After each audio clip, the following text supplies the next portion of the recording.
Hey everyone, and welcome to my review of the Sony Xperia J.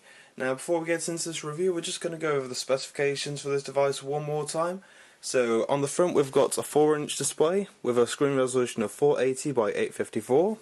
On the right hand side we've got our volume rockers, power on off and lock unlock switch. On the back we've got our 5 megapixel camera with LED flash and our speaker grill. And on the left hand side we've got our micro USB port. As well as on the front we've got a 0.3 I believe megapixel camera. Okay, so the first thing I'm going to go over in this device is going to be its battery life. Now for me it's lasted me easily throughout today's usage. I normally play games on this device as well as sending the odd Twitter post, or making the odd Twitter post and using Instagram. I haven't made that many calls for it, but still it's managed to easily get me through a day's usage. Now one thing I did notice on this device is, well, despite the fact it is a really smooth device normally, it does sometimes drop frames on games like Temple Run, so it's not the best in terms of performance, but it is only £200, so you can't really complain. It's a really premium device for that price. You've got a 1 GHz single core processor in here with 4-inch display, as I said earlier. It's got a screen resolution of 480 by 854. Now you probably won't be able to see it here, but you do get dropped frames every now and then. There you go. Just before I hit that branch there was a few, but yeah, it's not the most powerful device. Okay, so the next thing we're going to cover in this review is going to be the camera, since, well, I did get onto it in the last segment. Now, one minor thing that annoys me about this camera on this device is the fact that it does blow up colours quite a bit.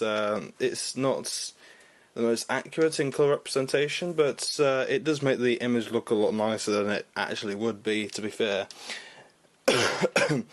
Since it's blowing up the grass in this picture, it just looks a lot nicer, and in this one it just looks a bit more vibrant, a lot more colourful, which isn't a bad thing, but it is if you're after colour accuracy with the camera. But as I said, for the price of this phone, it's not a bad camera whatsoever. I mean, if you compare it to the Galaxy Ace, which has also got a 5 megapixel camera, it doesn't even come close to this. It's got quite a lot of noise in the image and quite severely reduced quality. Okay, so now we're just going to go over the audio and video playback quality quickly with a bit of epic rap battles of history.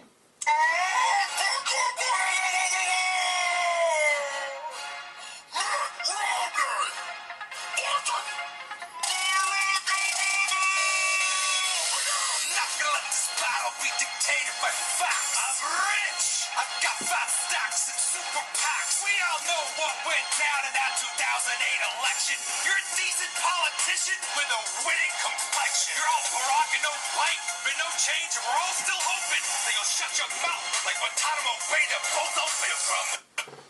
Okay, so as you can see, the video playback on it is really smooth. It's really high quality. It looks brilliant in my opinion.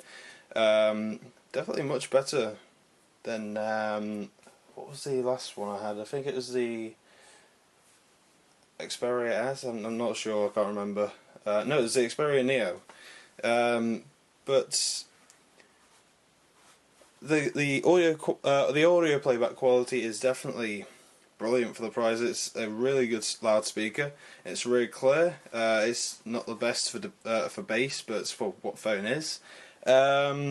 Now, before I end this video, we're just going to go over the call quality really quickly as well.